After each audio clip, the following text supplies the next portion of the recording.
Hello and welcome to the IT Masterclass. In this session we're going to look at some formulas. We'll look at a few simple formulas and some not so simple. The problem with Excel and learning Excel is you can learn about 3 or 4 different ways with formulas. And I would recommend that you teach or you learn just one way of doing it initially, and this will help you get you through your exams. Because if you try more than one, you may become confused. Later on, when you get more experience with formulas, then you can try the other ones and see how you got on with them. So let's have a look at a couple of simple ones, and then we'll move on to some more advanced formulas. The first formula here, as you can see, we're going to find out the total of this set of data here. So what you do is you click in the target box where you want to put the information, and the best way to achieve a formula is click on the Insert Function tab.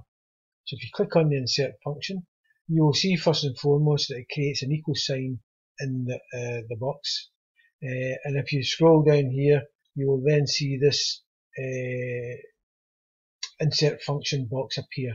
And you'll see in this section here, this is the most commonly used sums or calculations.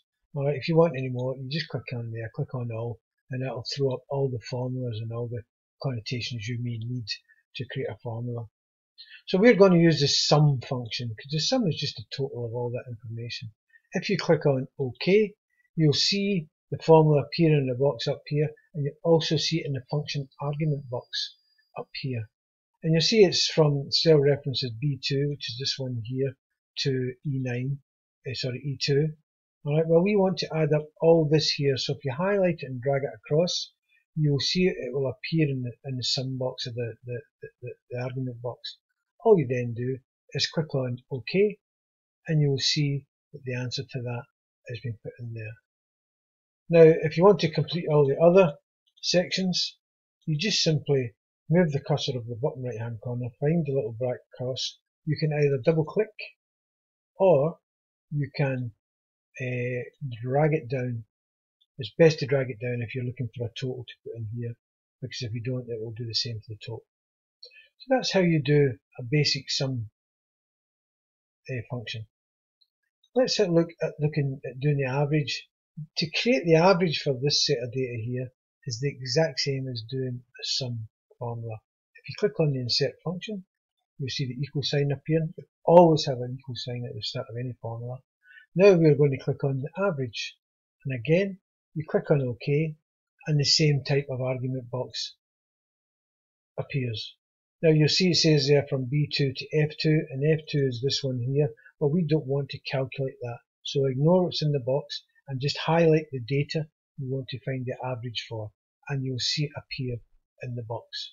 So just click on OK, and you'll see the average appearing. And again, to cover the other parts of the function, just double click, and that then gives you the average. Right, that's just basic sum adding up and averages. Let's have a look at some a wee bit more complex, and that's the if function. So if you click on the target where you want to put the information, again you click the insert function and the box appears, and this time you click if, and you click OK, and you'll see a similar type argument box appear, but in this case you have to put in a formula. This is where your order of operation comes in, or if you remember from your maths BODMAS. Alright, you must tell the computer what you want to do. So in this case, we want to tell the computer that in this column, in this box rather, the cell at the top of the column, we want to show that if the average is the total is over 200 or greater than 200, you put the greater sign in and type in 200. And if this is true, you just type in yes, and in the bottom box there's a couple of things you can do. You can either put no in, or you can put in these 2 little quote marks. If you're not putting any data in, you must put the 2 little quote marks in. This tells the computer that it's not a numerical figure, but it's text that should get in there rather than numbers. Okay, so you put yes and then whatever else you want as a false statement. And all you do then is simply click on OK, and you'll see the yes appearing because this is over 200.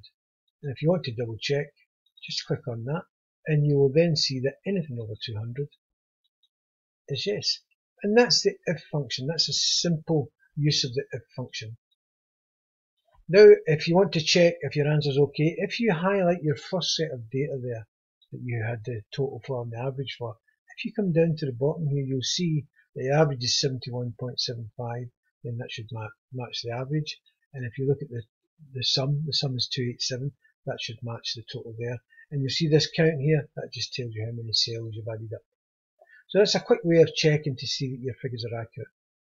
Let's go on to we'll go into some more if function scenarios. Now, with the last if function, you only told the computer to work out one problem or one scenario. In this section, we're going to tell the computer to do two scenarios.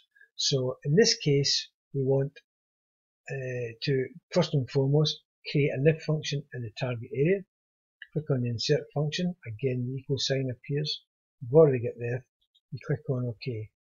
So now what we want to do in this part is we want to tell the computer that if in column B the answer is yes, then it's suitable, but also if the price is less than $2.99 in column C, then that means that it must fulfill both criteria before it's suitable. So you're choosing two criteria. So how do we do that? It's fairly simple. This is called the if and the and function. So within the logical test part of the argument box, you must type and open up a parenthesis or a bracket. Alright, now you want to put the first part of the formula in. You click in yes.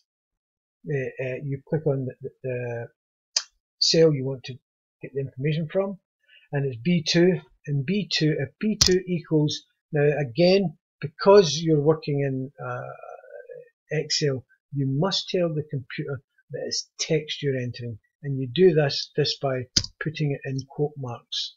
So you write the word yes and put it in quote marks. So you'll see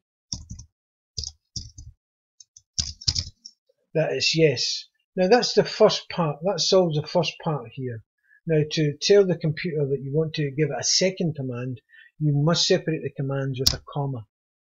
So in this case, you click on the next box where you want to get the information from, and so C2 must be less than, and you'll see the little sign there that says less than $2.99. And that tells the computer you're now inputting a second command, and then you close the brackets. So again, in the second box,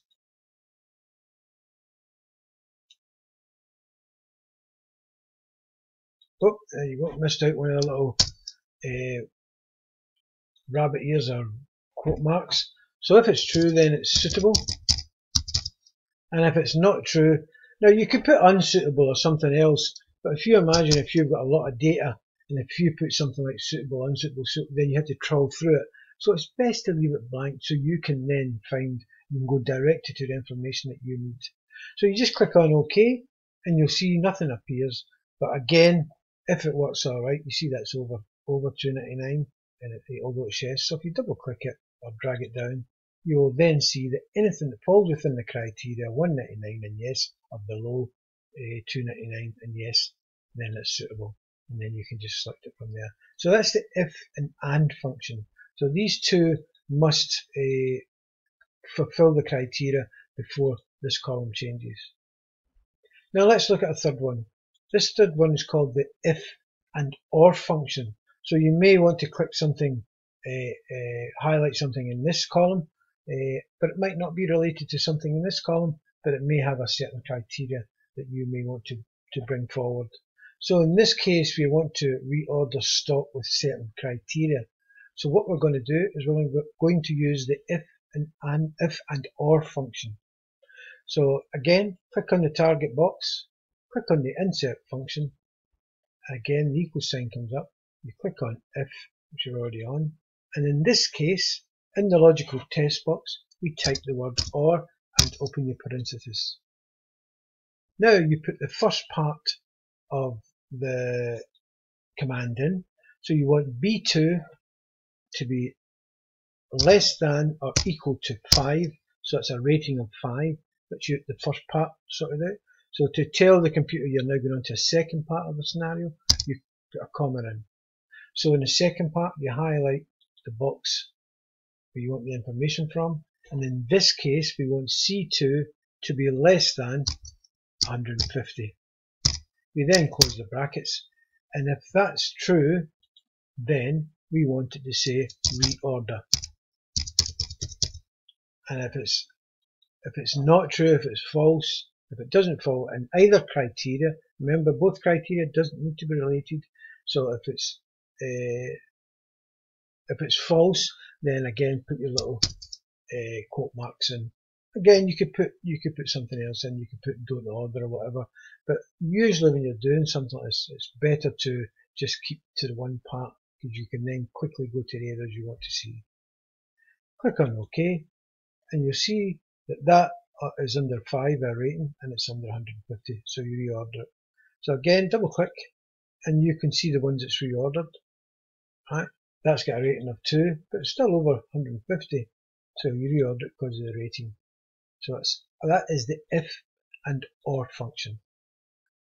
Practice it once or twice and I'm sure you'll get it. So good luck with that, and I hope that helped. Thank you.